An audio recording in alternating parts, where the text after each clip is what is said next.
Hey, I'm Judah. This is my buddy Nathan. He asked me to do a backpacking trip with him at Manistee River. Yep. All right, we are about to start the Manistee River Trail. We're starting right here.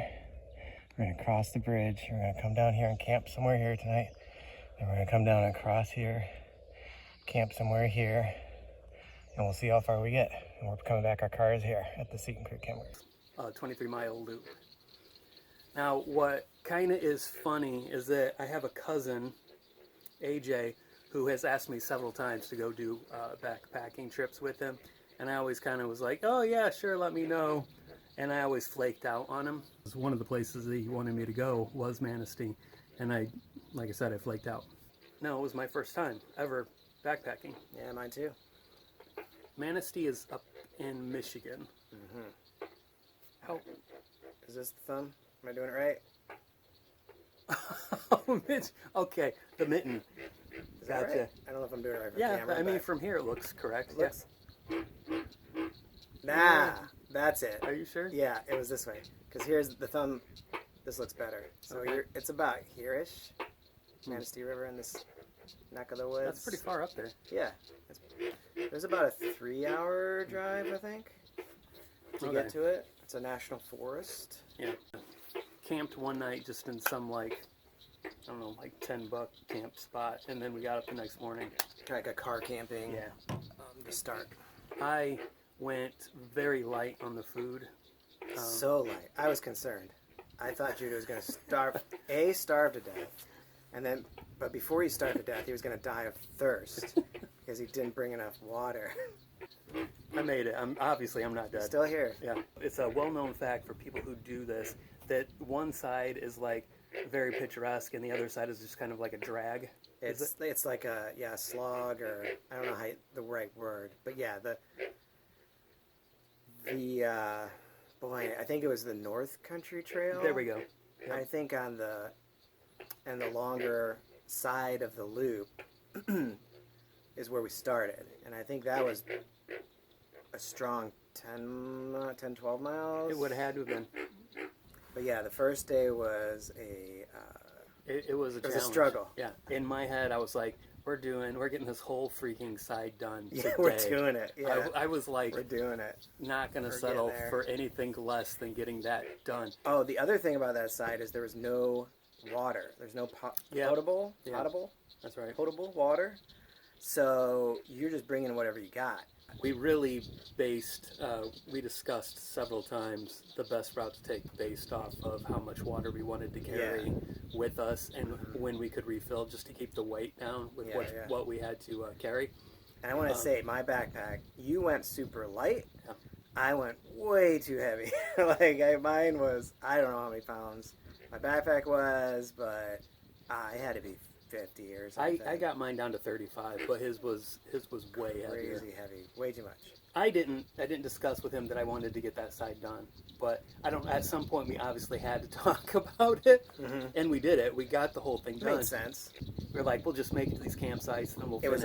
it was at the end of that side of the trail where you turn, on either sides of the loop were like these two bridges, and we got down the North Country Trail. Right at that bridge, there was these very nice campsites. By the time we got there, we were completely toast. We were done. We were celebrating the fact that we made it, and we were so grateful that it was this massive challenge we just completed. We were spent, every molecule of energy we had. And there's maybe 6 or 7 sites there, and we're like, which one should we get? And then I start reading stuff, and I'm like, oh, hey, Nathan, I think we have to reserve these sites. They were reservation only. Yeah, and so he called up his wife Katie, and he was like, hey, can you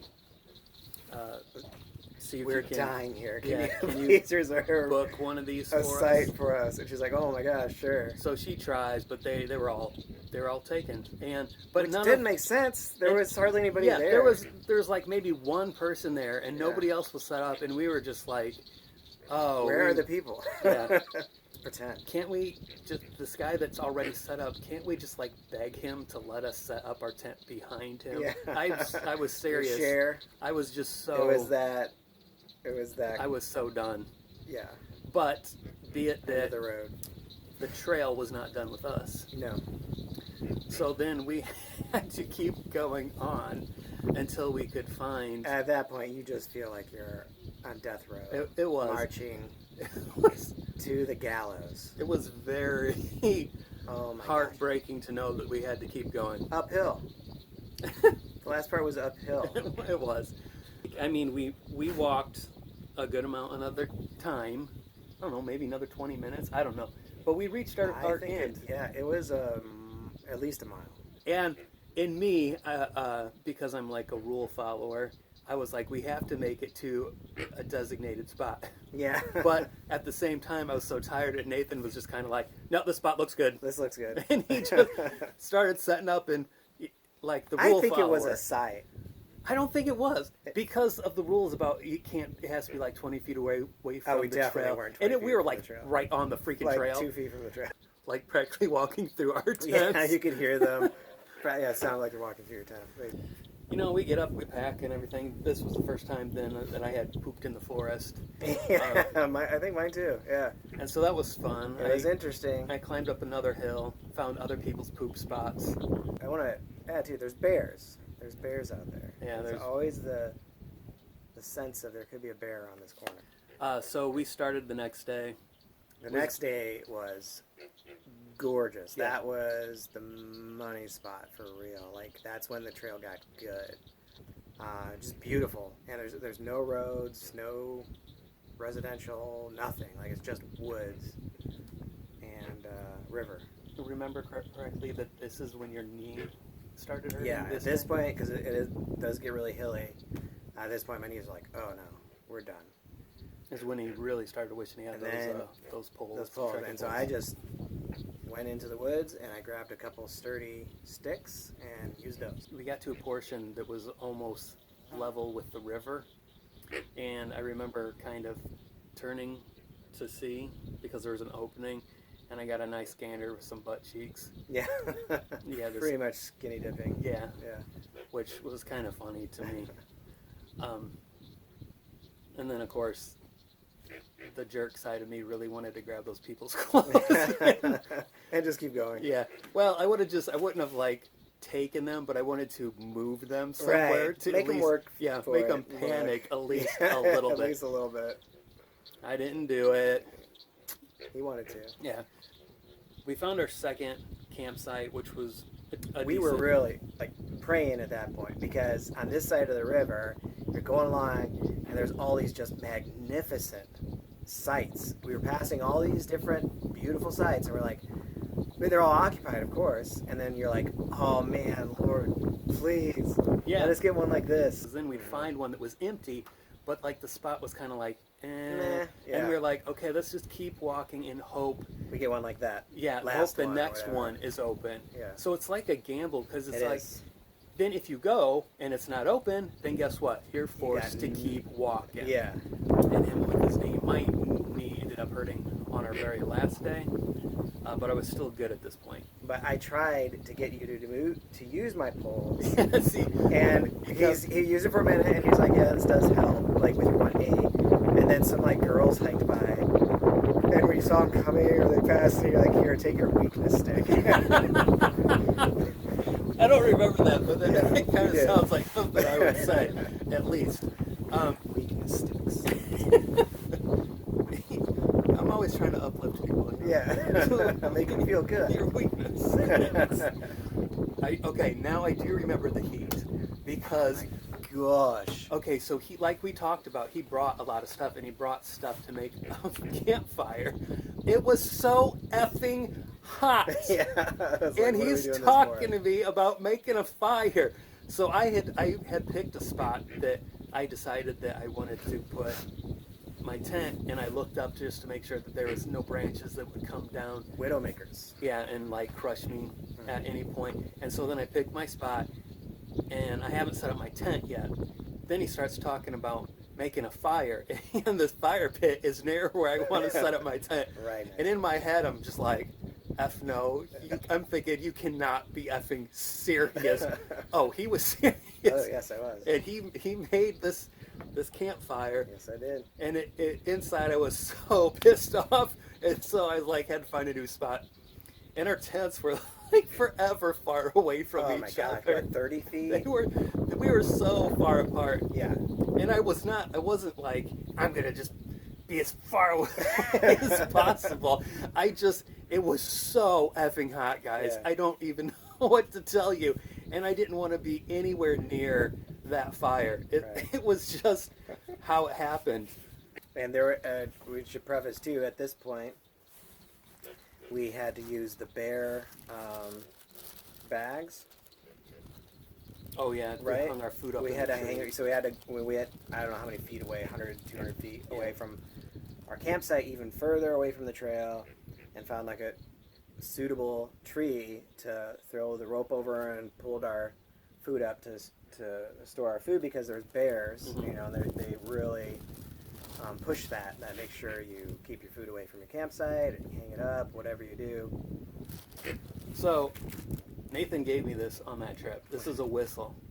And I was like, what's this for? And he was like, in case of a bear, And I think he had one too. So anyway, I have not used this whistle yet, but I brought it on this trip just because I thought it'd be funny.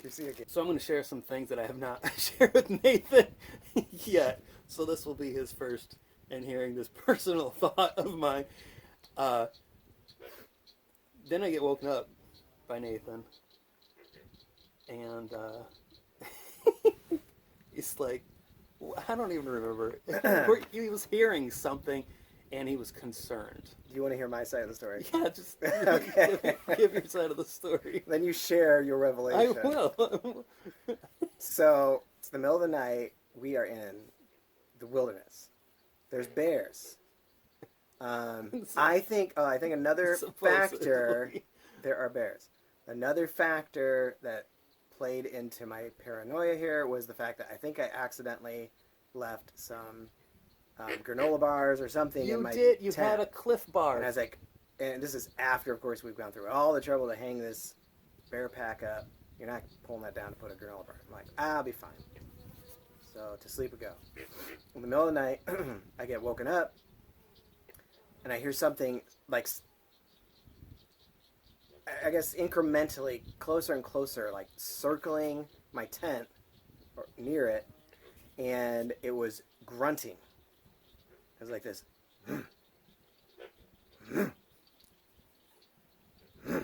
Like that, and it just incrementally going this way, like, what's the word? I don't know. It's getting closer. That's right. Yeah, it's getting closer, like, prowling, like just zigzagging back it and forth. had a whiff of his Cliff Bar. Yeah, I was Perhaps. like, man, that smells good. Yeah. If I don't get that, maybe I'll eat the guy.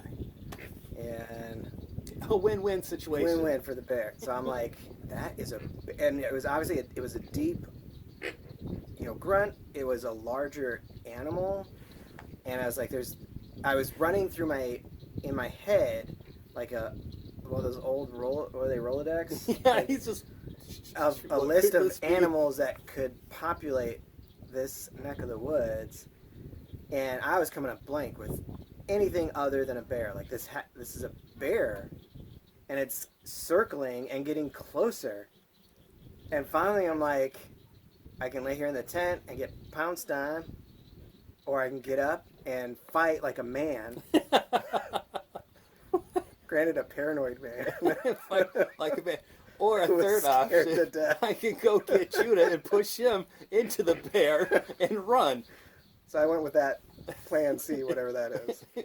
So I was like, I got out of the tent, and I had my headlamp, which is, pretty powerful. I could see pretty good. We were in the woods, but on the periphery of the woods, there was like, almost like a meadow, is how I would describe it.